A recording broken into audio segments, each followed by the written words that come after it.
j'espère que vous allez bien. Je suis très heureuse de vous retrouver cette semaine. Et oui, après une semaine d'absence, je sais, je n'ai pas publié la semaine dernière, mais bon, j'avais une très bonne excuse, c'était les vacances et j'ai voulu en profiter en famille.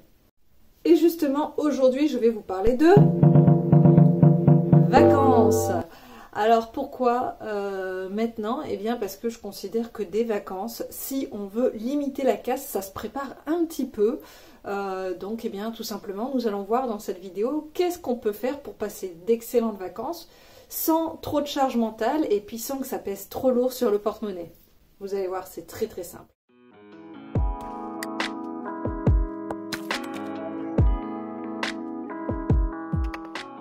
N'hésitez pas à vous abonner. C'est sympa et puis ça permet à d'autres personnes d'avoir accès plus facilement à ma chaîne puisque du coup ça a fait remonter dans les pages.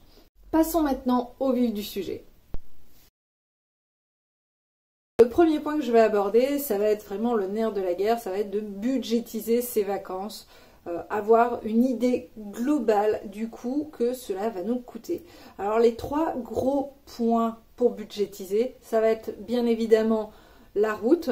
Alors vous pouvez y aller en avion, en train, en pédalo, en ce que vous voulez, mais cela a un coût, sauf si vous le faites en pédalo. Donc n'hésitez pas bien déjà à comparer par rapport à l'heure à laquelle vous allez partir, etc. Parce que si vous vous retrouvez entre 16 et 18 heures au mois d'août du côté de Valence, si vous connaissez cette portion, vous savez qu'en gros vous allez y rester 2 à 3 heures dans les bouchons à attendre en mode queue à queue. Et puis si vous prenez l'avion ou le train, n'hésitez pas à comparer déjà entre l'avion et le train ce qui est le plus intéressant. Parce que si vous êtes seul ou à deux, parfois c'est plus intéressant de prendre les transports que de prendre la voiture. L'autre point dans la budgétisation qui est très important également, ça va être le logement. Alors, vous pouvez partir sur quelque chose de gratuit en faisant par exemple du home exchange, c'est-à-dire échanger votre logement avec une autre personne. Ça, si vous avez peur de le faire, et je comprends tout à fait, vous pouvez pourquoi pas le faire avec des amis. Ce que vous pouvez tout à fait faire également, c'est de comparer les sites. C'est-à-dire que j'ai déjà remarqué que de Booking à Kayak, en passant par Weekend Desk, etc., chacun va vous proposer un petit peu quelque chose. Et parfois, quand vous appelez directement l'hôtel ou le camping ou l'endroit où vous voulez réserver, l'endroit va vous proposer encore un prix différent qui va être moindre. Surtout si vous dites, voilà, on a vu tel prix sur Booking. Ça nous est déjà arrivé directement d'appeler un hôtel et que l'hôtel nous ait répondu que en fait, ça coûtait moins cher en passant directement par eux. Et les activités, ça va être vraiment le troisième point à penser à budgétiser puisque c'est souvent ce qui coûte le plus cher finalement pendant les vacances puisqu'on va vouloir faire un petit truc par-ci, un petit truc par-là. Là, il y en a pour 20 €, là, il y en a pour 15, là, il y en a pour 40. Et à la fin du séjour, on se dit mais où est passé l'argent? On a un trou, un déficit monstre sur le compte en banque. Alors c'est pas forcément en prévoyant à l'avance tout ce qu'on va faire, mais en se fixant grosso modo un budget cohérent par jour de vacances. Si vous savez que tous les jours vous allez bouger, vous vous accordez un budget par jour grosso modo que vous devez tenir. Et si vous savez que vous allez faire une grosse excursion sur la semaine, prévoyez cette grosse excursion et un petit budget pour les autres jours au cas où une occasion se présenterait. Alors le deuxième point que je vais vous proposer qui est vachement sympa, ça va être tout ce qui est défi 5 €, défi 2 €, peut-être que vous en avez déjà entendu parler. Pour expliquer très brièvement, en gros, l'idée de ce défi, c'est de mettre une certaine somme d'argent. Donc ça peut être tous les centimes, ça peut être 1 €, 2 € ou toute la monnaie ou tout ce qui est en dessous de 5 €. Vraiment, vous faites ce que vous voulez. Si vous voulez le faire avec des billets de 50, c'est vous qui voyez. L'essentiel, c'est que arrivé à la date que vous attendez, donc par exemple les vacances ou un autre projet, vous regardez le montant que vous avez réussi à mettre de côté. Et cet argent, soit vous pouvez payer toutes vos vacances avec, il y a des gens qui y arrivent, ainsi que toutes les activités, etc. Soit, vous pouvez payer au moins peut-être une petite glace, un petit restaurant, enfin quelque chose de bien sympa. Alors le point là que je vous propose, il peut être vraiment très très très intéressant, vous n'avez même pas idée. Alors, ça va être tout simplement de regarder avant votre départ s'il n'y a pas des musées ou des activités gratuites. Non mais ça, en plus en pleine période estivale, il ne faut pas rêver. Eh bien, détrompez-vous, il y a beaucoup plus de choses que vous ne pensez. Par exemple, à Dijon, il y a plein de musées que vous pouvez visiter et qui sont accessibles gratuitement. Donc n'hésitez pas à vous rendre à l'Office du tourisme ou à regarder sur les sites internet. Un autre pôle qui peut coûter vraiment très très cher, ça va être la nourriture quand vous êtes en vadrouille.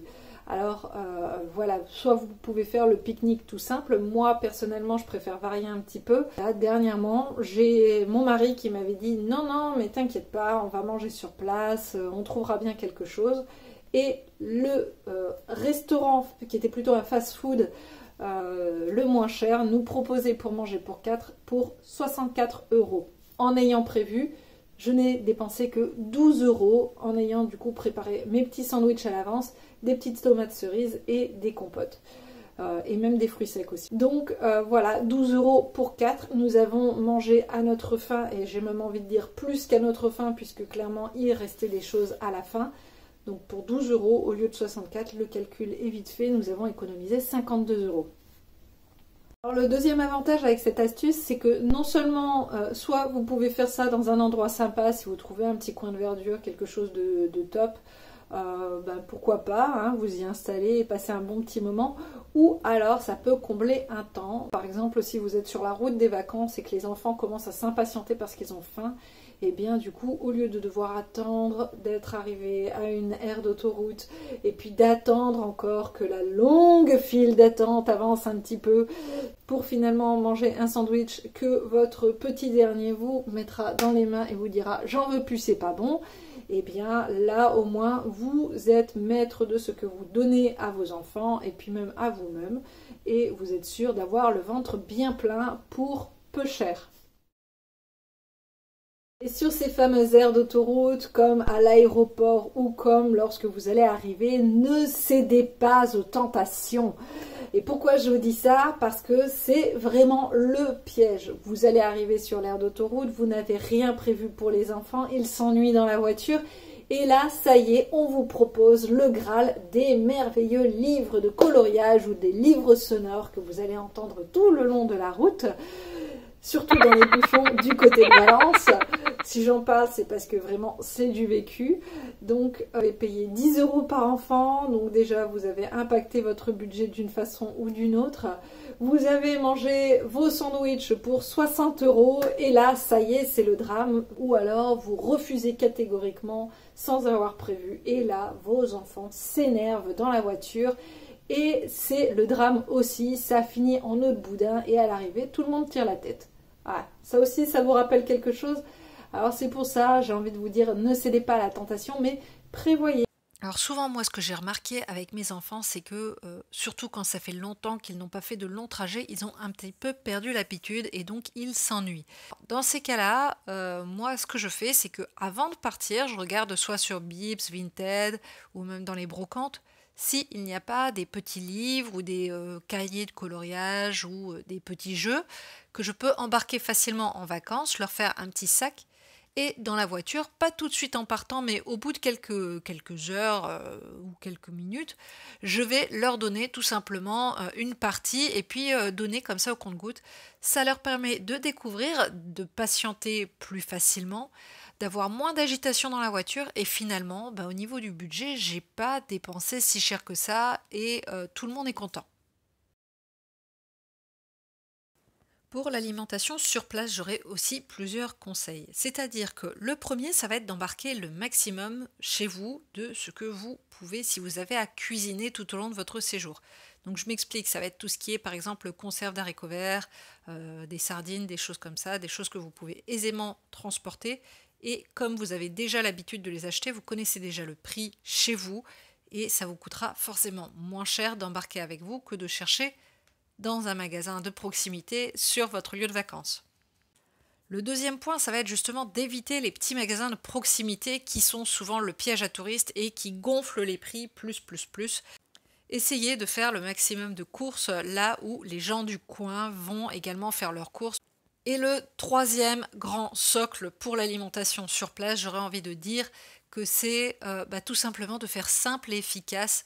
Déjà parce que vous êtes en vacances, donc pas de violence, c'est les vacances.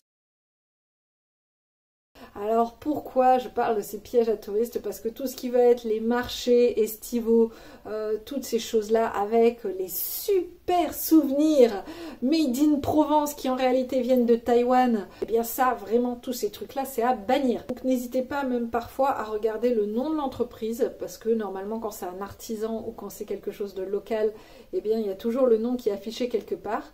Déjà s'il n'y a pas le nom, c'est bizarre. Et ensuite, n'hésitez pas, maintenant on a quasiment tous Internet sur le téléphone, et bien si vraiment c'est quelque chose qui vous intéresse, qui vous fait envie, par exemple des saucissons ou des choses comme ça, et vous vous dites là, je sens que ça a l'air sympa. Pour l'apéro de ce soir, eh bien n'hésitez pas tout simplement à vérifier sur votre téléphone que cette entreprise est bien connue, qu'elle est bien locale, et que c'est pas des saucissons achetés en gros en Andorre et qui vous sont revendus 4 fois le prix. Dans les vacances, même si on n'aime pas entendre parler de ça avant même d'être parti, c'est le retour. Alors vous allez me dire, ouais, si j'ai pensé à mon aller en faisant mes sandwichs, en calculant mon trajet, etc., pourquoi je devrais penser à mon retour? Enfin, ça va être pareil. Oui, à un détail près, c'est que lorsque vous allez rentrer chez vous, si vous êtes parti une semaine ou 15 jours, il y a de grandes chances que le frigo soit vide et donc vous allez peut-être rentrer tard et vous n'allez pas avoir envie de faire à manger. Alors, ce que vous allez faire en règle générale, c'est certainement pas d'aller courir faire des courses puis ensuite de vous lancer dans des préparatifs. Vous allez certainement soit vous diriger vers un restaurant ou soit commander. J'ai envie de dire qu'il y a d'autres solutions. Et oui, moi ce que je fais avant de partir en général, c'est que je prépare un bon petit plat qui va faire plaisir à toute la famille. Je le mets au congélateur et comme ça, quand on rentre de vacances, paf, j'ai juste à ouvrir le four, à le claquer dedans et j'ai fini. Alors, il y a une petite chose du coup que j'ai oublié de dire, mais qui pour moi est très importante, c'est que je dis beaucoup prévoir, prévoir, prévoir.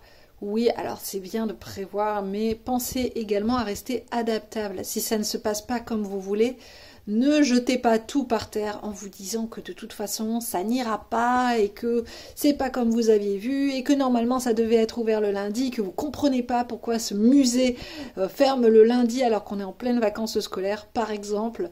Restez adaptable, rebondissez, dites-vous que si c'est pas ça aujourd'hui, c'est pas grave, ce sera demain ou ce sera pas du tout. Par contre, si c'est la grosse sortie de la semaine, bien sûr, regardez bien les horaires, les jours d'ouverture et le fait que ce soit bien ouvert en ce moment. Il faut se dire aussi une chose, c'est qu'avec les événements qui ont marqué ces 2 dernières années, il y a beaucoup de choses qui ont changé.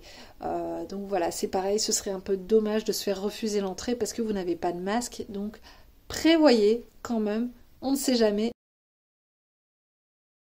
Et surtout, si je devais conclure, eh bien, il y a une chose qu'on ne fait pas assez déjà en temps normal. Mais en vacances, si vous ne le faites pas, c'est encore plus dramatique. Pensez à vous poser, profitez. Asseyez-vous à un moment où vous vous sentez bien, posez-vous, prenez des grandes inspirations. Apprenez aussi à vos enfants à le faire, tout simplement à profiter et à prendre conscience de ce qu'il y a autour de vous. Que ce soit sur la plage, que ce soit à la montagne ou même au milieu d'un champ. Moi, je sais que parfois... rien que le fait de voir une nuée de coquelicots ou une étendue de tournesol ou même les champs de riz camarguais, j'aime bien tout simplement me poser et profiter de ce qui est autour de moi, ressentir la chaleur vraiment. Alors ça peut faire sourire certains de se dire ouais allez c'est un petit peu voilà c'est ces trucs de bien-être et tout. Non vraiment je vous conseille de le faire, de prendre le temps de vivre tout simplement, de profiter à votre manière et de prendre conscience de ce qui vous entoure et d'en profiter en famille ou avec les personnes qui vous accompagnent, que ce soit les amis ou votre moitié. Vraiment, prenez conscience, connectez-vous à vous-même. Je ne sais pas comment le dire autrement, mais profitez jusqu'au bout de cette expérience. Vous avez quand même travaillé dur pour arriver là, donc là c'est le moment d'en profiter. Si vous n'en profitez pas également pour vous reposer et pour vous ressourcer, il n'y a pas d'autre endroit où vous allez vraiment pouvoir le faire. Ça en plus c'est gratuit et ça fait un bien fou de recharger ses batteries. J'espère que cette vidéo vous aura plu et qu'elle vous aura permis de faire quelques économies cet été pour pouvoir en profiter en toute sérénité. N'hésitez pas à me dire ce que vous en avez pensé. Si vous avez d'autres trucs et astuces, eh bien n'hésitez pas également à les partager en commentaire ou à les partager sur mes différents réseaux sociaux. Je vous retrouve la semaine prochaine dans une autre vidéo qui sera un défi proposé par un de mes abonnés. Là, j'avais envie de reprendre cool, surtout j'avais pas beaucoup de temps. Donc j'espère que cette vidéo vous aura tout de même plu, qu'elle vous aura servi et je vous souhaite une excellente journée et à très bientôt sur Essentiellement. Ciao!